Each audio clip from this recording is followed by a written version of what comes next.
Assalamualaikum warahmatullahi wabarakatuh. Kami dari kelompok 3 akan memaparkan hasil diskusi kami yang berjudul Sumber-sumber Ajaran Islam yang beranggotakan saya sendiri, Rahma Fadila Karim, Catherine Arni, Siti Ronda, serta Septia. Baiklah, langsung saja ke masuk materinya, yaitu sumber-sumber ajaran Islam. Sumber-sumber ajaran Islam ini akan menguraikan mengenai tentang pengertian agama Islam, sumber-sumber hukum Islam serta ajarannya. Dalam upaya memahami ajarannya Islam, berbagai aspek yang berkenan dengan Islam itu perlu dikaji secara komprehensif. Hal ini penting dilakukan untuk kualitas pemahaman keislaman seseorang. Untuk itu, diarahkan untuk mendapatkan pemahaman tentang Islam. Selain itu, dalam makalah yang kami paparkan ini, pengertian agama Islam itu sendiri, serta juga sumber-sumber agama Islam itu sendiri. Selanjutnya, langsung saja masuk ke materi yang pertama, yaitu pengertian dari ajaran Islam. Dari segi bahasa, Islam berarti dalam bahasa Arabnya yang artinya salimah, yang mengandung arti selamat, sentosa, serta damai. Dari kata salimah, selanjutnya diubah menjadi kata aslama, yang artinya berserah diri masuk ke dalam kedamaian. Senada dengan pendapat yang ingin saya tuturkan, sumber lain mengatakan kata aslama itu sendiri yang menjadi kata Islam yang mengandung arti dari segala terkandung dalam arti pokoknya. Oleh sebab itu, orang yang berserah diri, patuh, serta taat yang bisa dikatakan dengan orang muslim. Orang ini menyatakan dirinya taat, menyerahkan diri, dan patuh kepada Allah Subhanahu wa Ta'ala. Orang tersebut selanjutnya akan dijamin keselamatannya di dunia dan di akhirat.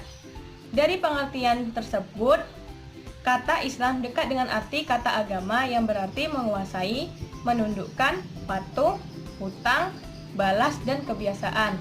Pengertian Islam itu dapat dikatakan menurut Muhammad Ali dapat dipahami dari firman Allah yang dalam Al-Quran surah Al-Baqarah ayat 202 yang berbunyi, "Hai orang-orang yang beriman, masuklah kamu ke dalam Islam secara keseluruhannya, dan janganlah kamu turun langkah-langkah syaitan, dan sesungguhnya syaitan itu musuh nyata bagi dirimu." Baiklah, sumber-sumber ajaran Islam itu terdiri dari Al-Quran, Sunnah, dan Ijtihad. Al-Quran yang akan disampaikan teman saya. Ajaran agama Islam yang pertama yaitu Al-Quran. Islam menurut Al-Quran ialah agama yang diturunkan kepada Nabi Muhammad SAW sebagai Nabi dan Rasul terakhir untuk menjadi pedoman hidup manusia hingga akhir zaman. Al-Quran itu sendiri berarti kalam Allah Ta'ala atau mukjizat yang diturunkan kepada Rasul dan penutup para Nabi sebagai wahyu yang diturunkan secara berangsur-angsur selama 23 tahun lamanya. Al-Quran itu terdiri dari 30 juz, 114 surah, dan 6.666 ayat. Sebagian ulama mengatakan bahwa Al-Quran itu mengandung 3 pokok ajaran. Yang pertama itu keimanan, yang kedua akhlak dan budi pekerti, yang ketiga aturan tentang pergaulan hidup sehari-hari antar manusia. Sedangkan ulama lain berpendapat bahwa Al-Quran itu berisi 2 pokok peraturan. Yang pertama yaitu peraturan yang mengatur hubungan manusia dengan Allah. Yang kedua, peraturan yang mengatur hubungan manusia dengan manusia. Ciri-ciri dan kelebihan Al-Quran. Ciri-ciri kelebihan Al-Quran ini di sini ada 4. Yang pertama, Al-Quran itu dalam bahasa Arab. Yang kedua, Al-Quran itu diturunkan sebagai wahyu kepada Rasulullah. Yang ketiga, Al-Quran menjadi mukjizat dari Allah.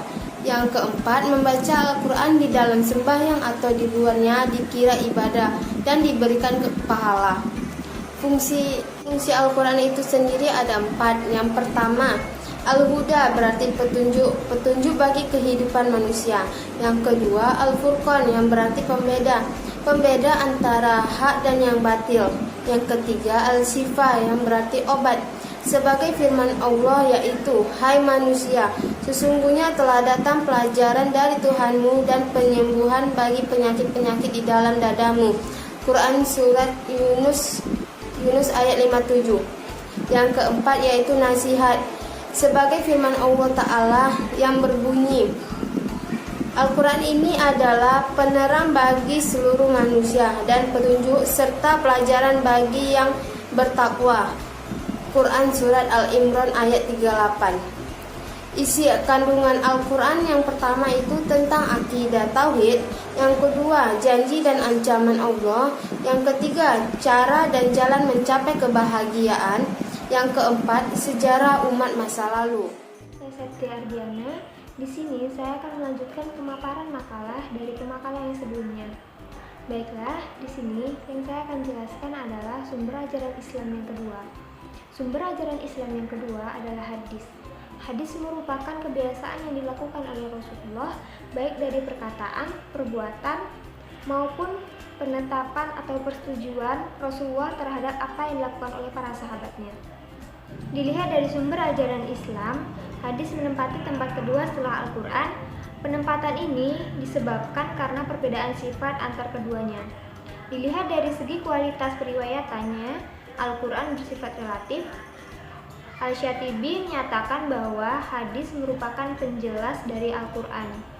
Apabila disimpulkan, ada 3 fungsi hadis dalam hubungannya dengan Al-Quran. Yang pertama, ada bayan tafsir, yaitu menerangkan ayat-ayat yang sangat umum.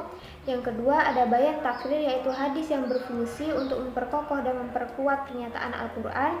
Yang ketiga, ada bayan taudih, yaitu menerangkan maksud dan tujuan dari ayat Al-Quran itu sendiri. Yang selanjutnya adalah macam-macam hadis. Macam hadis, jika dilihat dari segi bentuknya, ada 4. Yang pertama, qauliyah, yaitu perkataan Rasulullah. Yang kedua, ada fi'liyah, yaitu perbuatan Rasulullah. Yang ketiga, takririyah, yaitu persetujuan atau penetapan Rasulullah. Yang keempat, hamiyah, yaitu sesuatu yang telah direncanakan oleh Rasulullah dan telah disampaikan kepada para sahabatnya, tetapi belum sempat dikerjakan karena telah datang ajalnya. Yang selanjutnya, macam hadis dilihat dari segi orang yang menyampaikannya, ada 3. Yang pertama, mutawatir, yaitu hadis yang diriwayatkan oleh banyak orang. Yang kedua, mansyur, yaitu hadis yang diriwayatkan oleh banyak orang, tetapi jumlahnya tidak sebanyak mutawatir. Yang terakhir adalah ahad, yaitu hadis yang diriwayatkan oleh 1 orang saja. Yang selanjutnya, macam hadis dilihat dari segi kualitasnya. Yang pertama, hadis sahih, yaitu hadis yang benar dan sehat. Yang kedua, hadis hasan, yaitu hadis yang baik memenuhi syarat seperti hadis syahih, tetapi letak perbedaannya hanya pada dari segi kedobitannya. Yang selanjutnya ada hadis dhaif, yaitu hadis yang lemah. Yang terakhir ada hadis maudhu, yaitu hadis palsu atau dibuat-buat. Baiklah, saya akan mencoba menjelaskan sumber ajaran Islam yang ketiga, yaitu ijtihad. Ijtihad menurut istilah di dalam ilmu fikih dapat diartikan mengarahkan pikiran dan tenaga dengan sungguh-sungguh untuk mengeluarkan suatu hukum yang terkandung di dalam Al-Quran maupun hadis dengan syarat tertentu. Nah, adapun syarat mujtahid, untuk menjadi seorang mujtahid ada 6 syarat. Yang pertama, memahami Al-Quran dan asbab an-nuzulnya serta memahami ayat nasih dan mansukhnya. Yang kedua, memahami hadis dan sebab-sebab urutnya serta memahami nasih dan mansukhnya. Kemudian mengetahui tempat ijtihad. Yang keempat, mempunyai ilmu pengetahuan yang mendalam tentang bahasa Arab. Yang kelima, mengetahui usul fikih. Dan yang terakhir, memahami masyarakat, adat istiadat serta bersikap adil. Nah, objek ijtihad adalah perbuatan yang secara eksplisit di mana tidak terdapat di dalam Al-Quran. Nah, aturan ini tidak terdapat di dalam Al-Quran. Sebagai contoh, menetapkan 1 Syawal dan 1 Ramadan. Maka para ulama harus sepakat untuk menetapkan 1 Syawal dan 1 Ramadan. Hubungan antara Al-Quran dengan As-Sunnah. Hubungan antara Al-Quran dengan As-Sunnah sangatlah erat, di mana yang pertama, As-Sunnah menguatkan hukum yang ditetapkan di dalam Al-Quran serta memperkokoh hukum yang ada di dalamnya. Sebagai contoh, surah Al-Baqarah ayat 183 yang menyuruh umat Islam berpuasa.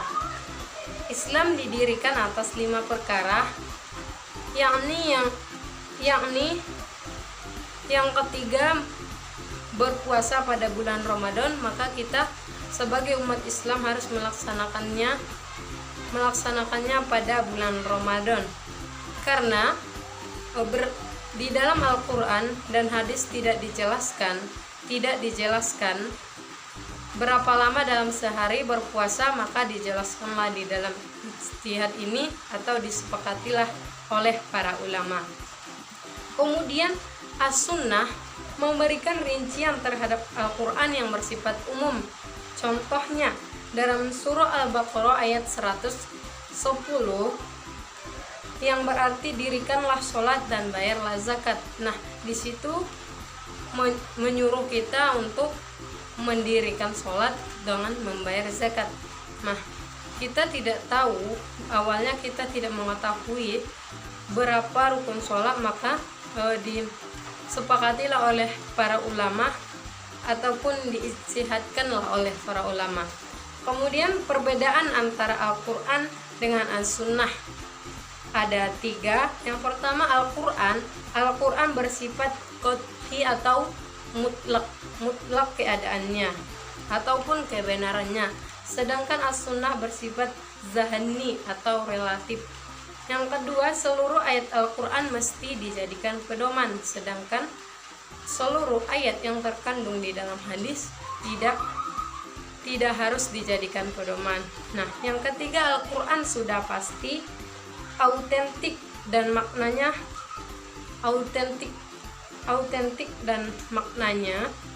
sedangkan Al-Hadis tidak autentik dan maknanya.